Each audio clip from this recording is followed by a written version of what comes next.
Bonjour à tous et bienvenue sur les astuces de Margot. Aujourd'hui, on continue la série Sweet December, mais avec quelque chose qui change un petit peu de ce que j'ai l'habitude de faire sur ma chaîne, puisqu'aujourd'hui je vais vous donner une liste de techniques pour trouver le meilleur cadeau à faire à la personne de votre choix. Donc évidemment, en ce moment, je profite de Noël qui approche pour vous faire cette vidéo là, mais ça marche aussi pour un anniversaire ou n'importe quelle autre occasion spéciale. Et contrairement à ce que vous avez pu voir ailleurs, je vais pas vous faire une liste spécifique d'objets à offrir, ce sont des bonnes idées, mais je trouve ça peut-être un peu impersonnel. Aujourd'hui, on va plutôt voir une liste de pistes de réflexion à suivre pour trouver le cadeau le plus adapté à la personne que vous aimez. Du coup, avec ces 10 petites techniques à garder en tête quand vous recherchez un cadeau, vous devriez trouver quelque chose qui fera vraiment plaisir à la personne pour laquelle vous achetez ce cadeau-là, et surtout, ça devrait même ravir ceux qui sont les plus difficiles, c'est-à-dire ceux qui vous sortent toujours « Non, mais tu sais, moi, je veux rien. » On a souvent tendance à vouloir offrir un objet physique, et également à prouver son amour pour son entourage en achetant quelque chose de relativement cher, comme si le prix reflétait en quelque sorte l'amour que l'on porte pour cette personne. Personnellement, j'ai déjà fait cette erreur-là et au final je regrette assez parce que non seulement j'ai dépensé beaucoup d'argent, mais en plus de ça, il y avait d'autres cadeaux, d'autres options qui auraient fait beaucoup plus plaisir. Donc maintenant, je suis plutôt d'avis d'offrir quelque chose à la personne qui prouve qu'on la connaît et qui prouve qu'on l'a écoutée. Ça va non seulement éviter de faire des folies financières, mais ça va aussi permettre d'éviter d'encombrer son entourage avec des objets certes de valeur, mais dont la personne n'avait ni envie ni besoin. N'hésitez pas à dérouler la barre d'infos parce que comme d'habitude je mets un maximum de liens vers des produits ou des sites dont je peux parler. Allez, c'est parti pour mes 10 idées de cadeaux. Si la personne à qui vous voulez offrir un cadeau a clairement une passion, ne cherchez pas plus loin, vous êtes sûr de lui faire plaisir. Et le truc, c'est d'adapter toujours au maximum le cadeau aux besoins de la personne. Ça prouve que vraiment vous la connaissez hyper bien. Par exemple, pour un fan de lecture qui a très peu de place chez lui, vous pouvez penser à lui offrir un abonnement en bibliothèque ou carrément, l'option un peu plus fancy quand même, une tablette. Parce que ouais, une tablette l'air de rien, c'est une bibliothèque portable. Cette idée de cadeau-là, c'est aussi très pratique pour des personnes qui voyagent beaucoup ou longtemps. Ça va éviter de s'encombrer avec une dizaine de livres dans la valise, qui vont peser en plus de ça très lourd et prendre de la place. Tout ça, vous le remplacez avec juste une petite tablette. Ça prend pas de place, et c'est léger. Pour un fan inconditionnel de navigation, vous pouvez lui offrir des billets pour une exposition temporaire sur les bateaux par exemple. Peut-être aussi que vous avez trouvé une conférence qui va être donnée par un ancien navigateur. Ça l'intéresserait probablement. Et la dernière option qui est souvent la plus simple et qui lui fera quand même plaisir, c'est de lui offrir un livre sur la navigation, sur les plus beaux bateaux du monde ou sur les histoires les plus insolites liées à la navigation. Ça fera toujours plaisir. Dernier petit exemple, si votre pote adore la peinture, vous pouvez peut-être essayer de vous renseigner sur le stock qu'il a encore de gouache pour lui racheter les différentes couleurs qu'il n'a plus. Ou d'étoiles.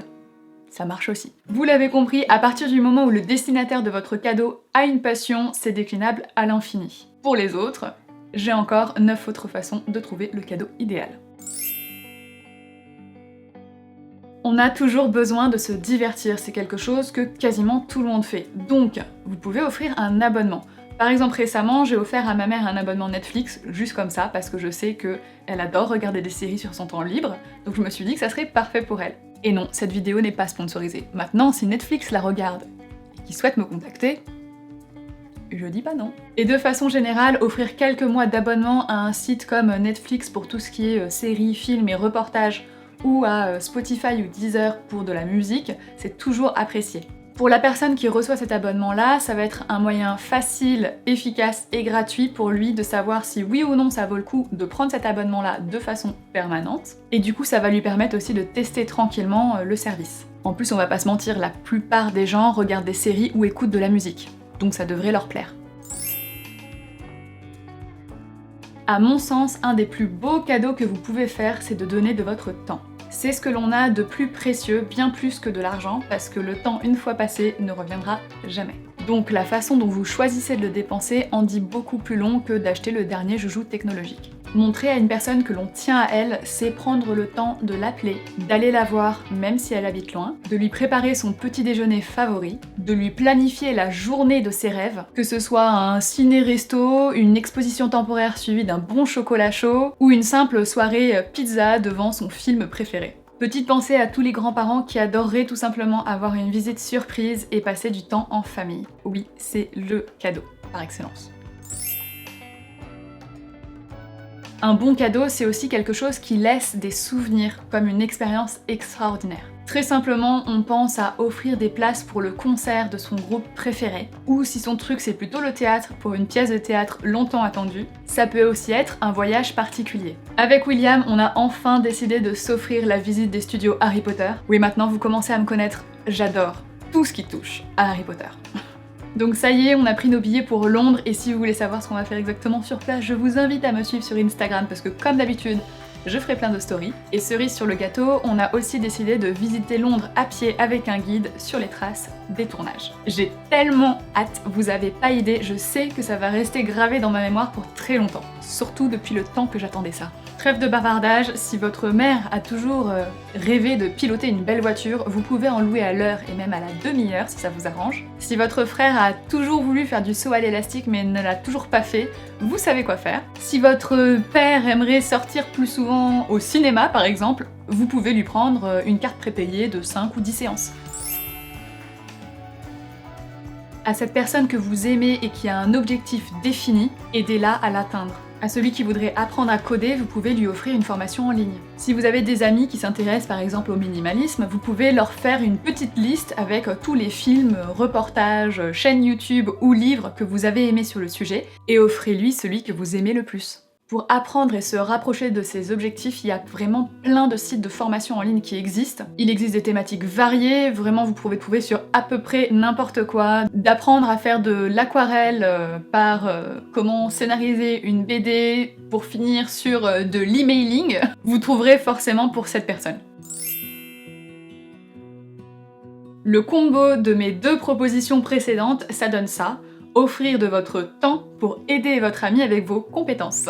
Si vous êtes bon en photographie, proposez-lui de l'aider pour ses faire-part. Si vous savez monter des vidéos, proposez-lui de lui donner une après-midi ou une journée entière pour lui apprendre les bases de Final Cut Pro. Si vous vous y connaissez et qu'un ami veut monter sa propre boîte, prenez un peu de temps pour relire son business plan ou pour l'écouter pitcher son projet. Vous pourrez du coup lui faire des critiques constructives et l'aider à affiner un petit peu son sujet. Si vous êtes un grand bricoleur, proposez-lui de jeter un œil à cette machine à laver qui fait des siennes depuis des mois. Le plus beau dans cette proposition-là, c'est que non seulement vous allez faire plaisir à la personne, mais qu'en plus il y a un bonus pour vous, parce que vous allez vous sentir utile et apprécié pour ce que vous êtes. Évidemment, ça peut faire un peu cheap le jour de Noël de juste dire si tu veux, je t'aide pour ton déménagement. Essayez de rendre ça du coup un peu plus sexy en préparant une jolie carte et en la mettant dans une boîte avec des douceurs. Ça fait toujours plaisir et c'est vraiment pas compliqué. Si vous vous souvenez en plus du vin préféré de votre cousin, à mon avis vous allez marquer des points. Si en revanche vous savez que votre nièce intolérante au lactose fait une fixette en ce moment sur le chocolat, j'ai une super recette de truffes vegan et donc sans lactose que je vous remets juste ici. Dans cette précédente vidéo 12 choses à faire au mois de décembre, je vous donne la recette et vos retours sur Instagram sont déjà nombreux et unanimes, c'est délicieux. Si cette personne que vous aimez vit sa vie à 1000 à l'heure, essayez de lui offrir quelque chose qui va l'aider à se détendre et à prendre le temps pour elle. Le premier truc auquel on peut penser, c'est un massage pour que le temps d'une heure, cette personne arrive à se déconnecter de ses problèmes de son quotidien, que ce soit au travail ou en famille. Mais c'est clair qu'un massage, ça n'est pas donné, surtout à Paris. Donc si vous voulez, vous pouvez aussi lui préparer une box bien-être avec votre livre préféré, une jolie bougie, une huile parfumée pour le bain et un petit peu de savon moussant. Du coup c'est personnalisable puisque si vous savez que son parfum préféré c'est la fleur d'oranger, n'hésitez pas à lui mettre ce parfum là dans sa box bien-être. Et en plus de ça, c'est vraiment un cadeau qui est réfléchi et qui fera plaisir à la personne parce qu'elle sait que vous avez passé du temps à imaginer ce que vous pouviez bien lui mettre dans cette box. Quand on vit sa vie à toute vitesse, un cadeau génial à faire c'est d'offrir du temps. Oui, du temps. Je m'explique. Si vos meilleurs amis viennent de devenir parents, peut-être que vous pouvez leur proposer de garder leur enfant le temps d'une soirée. Ça leur fera probablement très plaisir de pouvoir, juste le temps d'un vendredi soir, aller au cinéma et au restaurant en amoureux, comme avant que leur vie change du tout au tout. Si vous êtes vraiment très sympa et que, évidemment, les parents en question vous font vraiment très confiance, ça peut aussi être le temps d'un week-end complet pour qu'ils puissent vraiment s'évader à la campagne. Et si l'amour de leur vie, c'est leur chat qui s'appelle Pataron, vous pouvez aussi leur proposer de le garder le temps d'un week-end. S'il n'y a ni enfant ni animal de compagnie dans la vie de votre ami, vous pouvez quand même lui faire gagner du temps en lui offrant par exemple des heures de ménage ou alors en souscrivant par exemple à un service de livraison de repas à domicile. Si, arrivé jusque-là, vous n'avez toujours pas d'idée de cadeau, c'est probablement que cette personne vous avait dit « je ne veux rien ». Si vous tenez quand même à lui offrir un petit quelque chose, la solution ultime que j'ai pour vous, c'est de faire un don à une association en son nom. Vous allez vite comprendre pourquoi. En soutenant une cause qui est chère au cœur de cette personne que vous aimez, vous lui montrez que non seulement vous l'avez écouté, mais qu'en plus de ça, vous l'avez compris. Par exemple, si votre sœur est végane, vous pouvez faire un don à une association qui protège les animaux. Si votre frère est dans l'humanitaire, vous pouvez faire un don à Médecins sans frontières ou à une association qui aide les enfants en difficulté. Encore une fois, il y a tellement d'associations différentes, que ce soit pour les humains, les animaux, l'environnement, que vous aurez largement le choix. Enfin, si vous n'avez que très peu de cadeaux à prévoir ou alors que vous n'avez toujours pas trouvé quoi offrir à la personne que vous aimez, pensez à tous ceux qui n'en auront pas du tout et faites un don au Père Noël vert. Les Pères Noël verts permettent aux enfants, aux jeunes, aux familles, aux personnes âgées ou tout simplement isolées de passer Noël et les fêtes de fin d'année dans la dignité en fournissant un repas, de la convivialité et des cadeaux. Si l'argent vous manque mais que vous aimeriez quand même faire un geste, vous pouvez aussi être bénévole. Voilà, c'est déjà fini, j'espère que cette vidéo vous a plu, en tout cas moi j'y ai mis tout mon petit cœur, j'espère vraiment vous avoir aidé à trouver le cadeau idéal pour ces personnes que vous aimez, qui vous sont chères. Moi je vous retrouve tous les jours sur Instagram en story jusqu'à Noël. N'hésitez pas à me dire en commentaire quel cadeau vous allez faire. Je vous retrouve ce dimanche pour une vidéo très attendue. Ça y est, je vais vous présenter mon repas de Noël 100% végétalien de l'entrée jusqu'au dessert et croyez-moi, on va se régaler. Abonnez-vous, lâchez le petit pouce bleu et moi je vous dis à bientôt dans une vidéo, mais surtout, bonne recherche de cadeaux.